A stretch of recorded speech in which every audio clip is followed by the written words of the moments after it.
خبر ہے ادبی میدان سے۔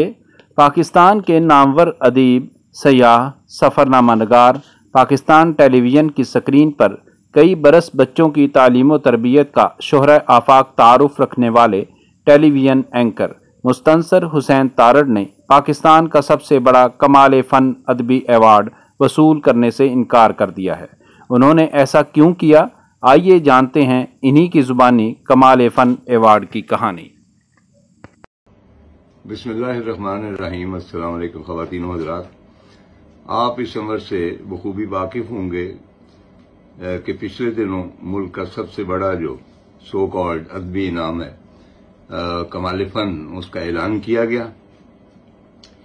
اس ایوارڈ کی 20-21 سالہ تاریخ میں یہ پہلی بار ہے کہ اس ایوارڈ کو تقسیم کیا گیا، ورنہ ہمیشہ قانون کے تحت جو بھی قاعدہ ہے اس کا صرف ایک ادیب کو دیا جاتا تھا، چاہے وہ کسی زبان کا ہو۔ تو اب اس جو روایت چلی آ رہی تھی اس کی خلاف ورزی کیوں کی گئی؟ اس ایوارڈ کے لیے جو طے شدہ اصول ہیں انہیں پس پشت کیوں ڈالا گیا؟ یہ اسی طرح ہے جس طرح ستارہ امتیاز جو ہے وہ کہیں کہ جی آدھا آپ کا ہے اور آدھا کسی اور ادیب کا ہے۔ یہ کیسی ریڈیکولس بات۔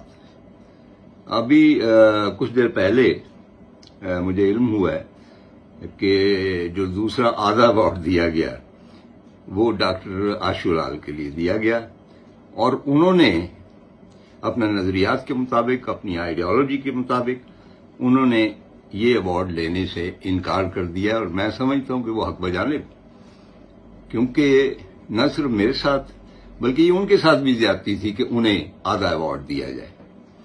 چنانچہ میرے لیے یہ مشکل ہو رہا ہے کہ اس قسم کا کنٹروورشل ہو چکا، ٹینٹڈ ہو چکا ایوارڈ میں قبول کروں۔ یہ میری کریٹو انٹیگریٹی کے خلاف، اور اس عمر میں 83 برس کی عمر میں اور پھر 60 برس کی جو تخلیقی کاوش ہے اس کے بعد جی نہیں، یہ مجھے قبول نہیں ہے۔ لیکن میں اس ایوارڈ کی جو کمیٹی ہے ان ارکان نے جنہوں نے میری محبت میں اور مجھ پہ کرم کیا کہ انہوں نے میرے حق میں میجورٹی ووٹ دیا، میں ان سب کا شکر گزار ہوں، ان کا احسان مند ہوں، اور میرا خیال ہے کہ وہ میرا نقطۂ نظر سمجھ جائیں گے۔ اور سب سے آخر میں اپنے پڑھنے والوں کا شکریہ ادا کرتا ہوں، کیونکہ ان کی وجہ سے آج میں اس مقام پہ ہوں۔ بلکہ یوں جانیے کہ میری ہر کتاب پہ مجھے کمال فن کا ایوارڈ جو ہے میرے پڑھنے والے دیتے ہیں، اور وہ مجھے آدھا ادیب نہیں مانتے، پورا ادیب مانتے ہیں۔